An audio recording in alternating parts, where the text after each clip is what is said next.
Min April li ġej, it-turisti li jżuru Ħal Lija se jkollhom iċ-ċans jaraw il-karatteristiċi mill-isbaħ li jsawru lil din il-lokalità.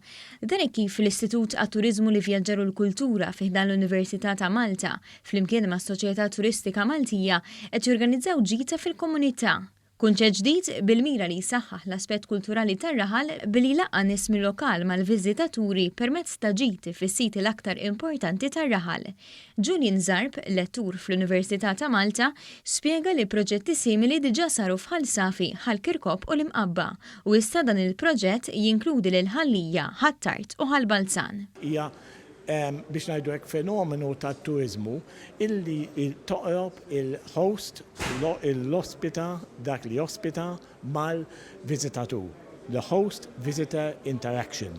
Issa x'inhu d-differenza? D-differenza hija li aħna hawnhekk qed inħarsu lejn it-turiżmu mhux biss bħala industrija kwantitattiva, soċjo-ekonomiku, imma bħala attività soċjo-kulturali. Bħala parti minn din il-ġita, it-turisti se jżuru studju tal-arti tar-residenza Nigat u dolċerija rinomata ta' José Bonacci.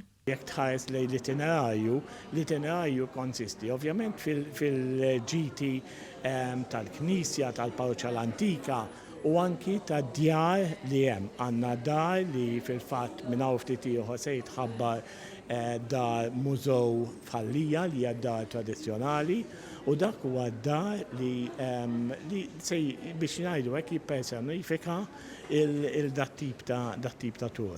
Il-ġiti f'Ħal Lija se jibdew minn April, kuljum mis-2:30 ta' wara nofsinhar sa 8:30 ta' filgħaxija fejn jintemmu bikla fir-raħal.